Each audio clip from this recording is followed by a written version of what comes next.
बिस्मिल्लाहिर्रहमानिर्रहीम, अस्सलाम वालेकुम। मैं शाहिद सकलैन हूँ। आप मुझे मेरे यूट्यूब चैनल फेसबुक पेज पे देख रहे हैं। आज 5 नवंबर है और बुध का दिन है। आज एक आपके साथ बहुत ही अफसोसनाक वाक़या शेयर करूँगा।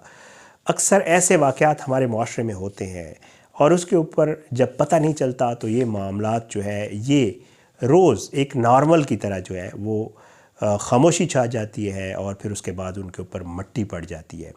एक वाक़या हुआ, एक लड़की जो कि माशाअल्लाह कॉम्पिटेंट थी, एमफिल की स्टूडेंट थी, मुकाबले का इम्तिहान पास किया था 17 जुलाई को। उसके बाद जो है वो अपने इंटरव्यू की तैयारी कर रही थी और बताया ये जाता है कि 14 अगस्त वाले दिन, बाकायदा तौर पे जो हमारा यौम आज़ादी है, 14 अगस्त वाले दिन अचानक उसकी मौत हो जाती है। पुलिस को ये पता चलता है कि एक लड़की है जिसकी मौत हो गई है। पुलिस जब वक़ूए पर पहुंचती है तो घर वाले ये बताते हैं कि ये एक इत्तफाकी या हादसाती मौत है और हमने कोई कार्रवाई नहीं करनी। पुलिस जो है वो जब घर वाले बयान हल्फी भी दे देते हैं, सब कुछ कर देते हैं, तो पुलिस इस मामले को छोड़ देती है और पुलिस फाइल में ये मामला एक ख़ुदकुशी या हादसाती मौत के तौर पर दबा दिया जाता है, खामोश कर दिया जाता है। लेकिन 2.5 माह गुजरने के बाद 1 नवंबर को ये मामला एक बार फिर सामने आ जाता है और पता ये चलता है कि इस लड़की ने ख़ुदकुशी नहीं की थी बल्कि इसको कत्ल किया गया था। इसको किसने कत्ल किया था, इसके घर के अंदर, और फिर घर वाले ख़ुद क्यों खामोश रहे, उन्होंने बयान हल्फी लिख कर क्यों दिए, और इस लड़की का ये मामला कौन सामने लाया, किसने इसको कोर्ट तक पहुंचाया और किसने फिर इसकी FIR दर्ज करवाई, ये वक़ूआ कैसे हुआ, इस लड़की को मारने वाला कौन था, और कितनी ऐसी बेटियां हैं जिनके साथ ये सब कुछ हो जाता है और फिर खामोशी अख्तियार कर ली जाती है और इस किस्म के केसेस दब जाते हैं। मेरी आज की वीडियो करने का मकसद भी यही है। ये स्टोरी मेरे सामने आई थी, मैंने कहा आपके साथ शेयर कर दूं। बहुत ही अफसोसनाक वाक़या है कि एक पढ़ी लिखी और एक शायद आने वाले दिनों में एक शायद अफसर बनने, 17वें ग्रेड की अफसर बनने बनने वाली एक लड़की को किस बेदर्दी से मारा गया और फिर उसको किस तरह छुपाया गया और उसमें कौन कौन शामिल था। आज की इस वीडियो में ये आपके सामने रखता हूँ और फिर इसके ऊपर थोड़ी सी बात भी करेंगे। बहरहाल जी, लड़की MPhil की तालबा, 24 साल उम्र, अतीका मज़ार नाम, 14 अगस्त वाले दिन इसके साथ ये बड़ा अफसोसनाक वाक़या पेश आता है और ये वाक़या पेश आता है चीचा वतनी में। चीचा वतनी के ये एक ज़मींदार हैं, उनकी ये बेटी है और इनका जो है अब जो मामला है वो ये है कि छोटी बहन जो है इस लड़की की, वो 1 नवंबर वाले दिन FIR करवाती है और उस FIR में क्या लिखवाती है और आगे जो मामलात होते हैं वो मैं आपको बता देता हूँ। जनाब, FIR ये बताती है, इसकी बहन लिखवाती है कि जी मेरी जो बहन है वो 14 अगस्त वाले दिन अपने घर में कमरे में बैठकर पढ़ रही थी, अपने इंटरव्यू की तैयारी कर रही थी। इस दौरान मेरे कज़न और उनके वालिद वो हमारे घर में आए और उन्होंने एकदम से अतीका के कमरे में दाखिल हो गए। लड़की ये FIR में लिखवाती है कि जो मरकज़ी मुल्ज़िम है, जो इसका कज़न है, उसने अपनी पिस्टल अतीका पर तानते हुए कहा कि तुमने किस तरह मेरे रिश्ते से इनकार किया है, मैं तुम्हें मज़ा चखाता हूँ। छोटी बहन ये बताती है कि इसी दौरान मरकज़ी मुल्ज़िम ने उनकी बहन पर फायर किया, जो उनकी छाती पर लगा, जिसके बाद दूसरे मुल्ज़िम की तरफ से भी, यानी इस लड़के के वालिद की तरफ से भी फायर किया गया, जो उनकी बहन के हाथ से गुजरते हुए उनके सीने में दाखिल हो गया। FIR ये बताती है कि वजह अनाद ये थी कि मेरी बहन आला तालीम याफ्ता थी, जबकि मरकज़ी मुल्ज़िम जो मेरा कज़न है वो अनपढ़ था और वो इस लड़की का रिश्ता मांग रहा था, जिसने रिश्ता ना देने पर मेरी बहन का कत्ल किया है। छोटी बहन ने इल्ज़ाम आयद किया कि उनके करीबी रिश्तेदार हर सूरत इसकी बहन का रिश्ता ख़ानदान में ही करना चाहते थे, मगर इस नाकामी पर उन्होंने अतीका को मुबैना तौर पर कत्ल कर दिया। BBC से बात करते हुए जो है इनके जो वालिद हैं मज़हर हुसैन, जो पेशे के एतबार से छोटे दर्जे के काश्तकार हैं, वो ये बताते हैं कि उनकी बेटी अतीका ने लाहौर की एक निजी यूनिवर्सिटी से MPhil का इम्तिहान दिया था और अब वो सरकारी मुलाजमत के लिए कोशिश कर रही थी। उन्होंने ये कहा कि जी मेरी बेटी जो है, उन्होंने 17 जुलाई वाले दिन मुकाबले का इम्तिहान भी दिया था, जो कि रिटन था वो क्लियर कर लिया था और अब वो इंटरव्यू की तैयारी कर रही थी। उन्होंने कहा कि कुछ अरसे से मेरी बहनें, यानी अतीका की फुफ्फो जो है वो मेरी बेटी का रिश्ता मांग रही थी और मेरी एक बहन ने पहले अपनी बेटे के लिए मेरी बेटी का रिश्ता मांगा, मगर मैंने इनकार कर दिया क्योंकि लड़का 2-3 जमातें पढ़ा हुआ था।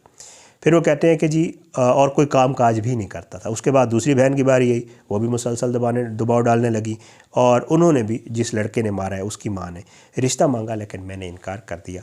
और फिर उसके बाद ये वो दावा करते हैं कि जब अतीका के सरकारी नौकरी के इम्तिहान में कामयाब होने की खबर रिश्तेदारों को पता चली तो उन्होंने घर आकर लड़ना झगड़ना शुरू कर दिया और उन्होंने कहा कि मेरे भाई भी मेरी बहनों के साथ मिल गए और दबाव डालने लगे कि अतीका की शादी उसके मामूजाद बहन भाई से ही कर दी जाए जिस लड़के ने ये मारा है। मेरी किसी बहन या भाई की औलाद पढ़ी लिखी नहीं है और मैं परेशान था कि क्या मेरी बेटी की काबिलियत ही उसका कसूर बन जाएगी। वालिद ये कहते हैं कि मुबैना कत्ल के वाक़े के बाद उनके भाई बहन उनके घर पहुंच गए और मुबैना तौर पर दबाव डाला कि मामला यहीं ख़त्म कर दिया जाए और इसको ख़ुदकुशी करार दिया जाए। उन्होंने दावा किया कि इस मौका पर उनसे कुछ कागजात पर दस्तखत भी लिए गए। उसके बाद मैं बेटी को कब्रिस्तान छोड़कर रोता धोता घर वापस आ गया। BBC ये लिखता है कि छोटी बेटी की मुद्दत में जो FIR दर्ज हुई है उसमें दावा किया गया है कि रिश्तेदारों ने मेरे वालिदैन को एक कमरे में बंद कर दिया और इस वाक़े के बाद ज़बरदस्ती खाली स्टैम्प पेपर पर उनसे दस्तखत लिए जिस पर लिखा था कि अतीका की मौत अचानक पिस्टल चल जाने से हुई है। उसके बाद जी बताया ये गया है कि जी ये लड़की FIR में लिखवाती है।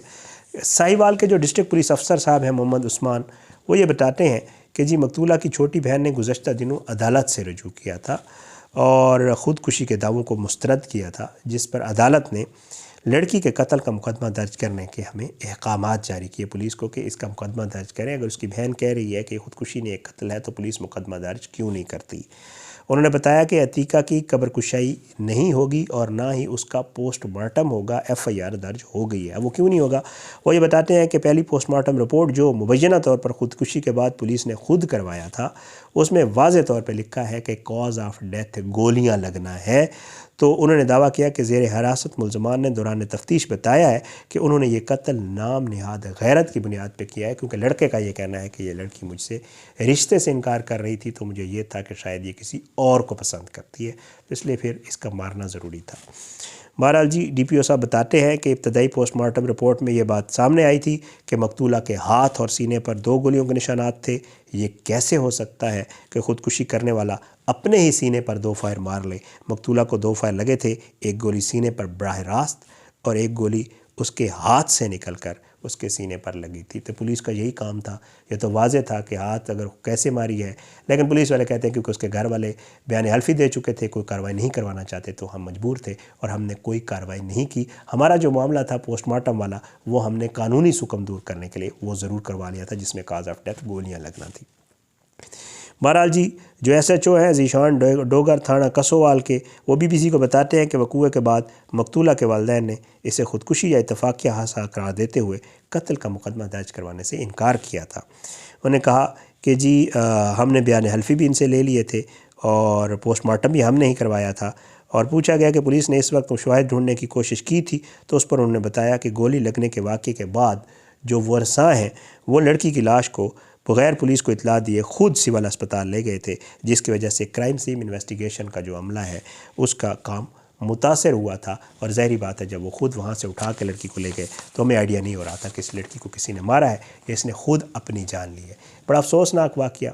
आपको मैंने वीडियो के शुरू में कहा था कि जी इस तरह के वाक़यात हमारे अब मुल्क में और हमारी सोसाइटी में आज नहीं बल्कि ये तो काफ़ी अरसे से होते आ रहे हैं, एक नॉर्मल सा बन गए।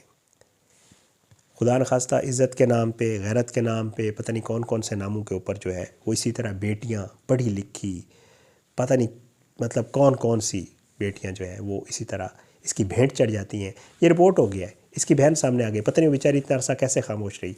वालिदैन खामोश थे, अब कह रहे हैं कि जी हम तो खामोश थे, हमारे पर दबाव था। पता नहीं उस वक्त ये जानबूझ के भी खामोश हो गए कि ठीक है जो हो रहा है सो हो रहा है। और उस वक्त भी ये उसके भाई लड़की के जो फुप्पियाँ हैं और जो ताया हैं जो मामू हैं उनके साथ मिल गए। पॉसिबल है, बट ये है कि बेनिफिट ऑफ डाउट दे देते हैं, अगर वो कह रहे हैं तो मान लेते हैं।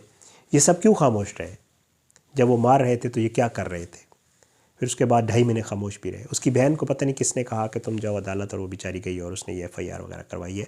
तो ये मामला सामने आया, मुल्ज़मान गिरफ़्तार हुए हैं, स्टोरी सामने आई है, मैंने भी आपको बता दी है, चैनल्स ने भी रिपोर्ट की है, ख़बरों में भी आई है।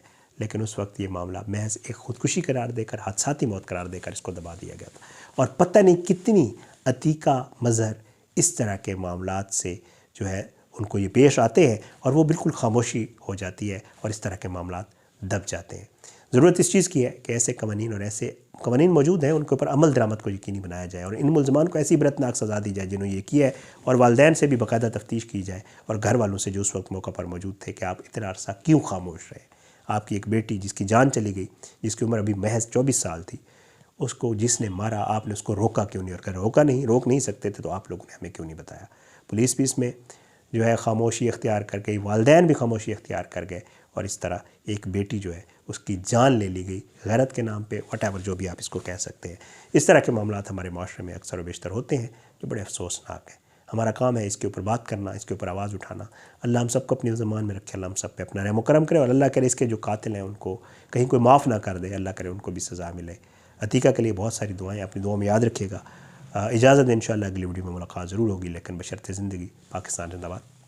अल्लाह हाफ़िज़।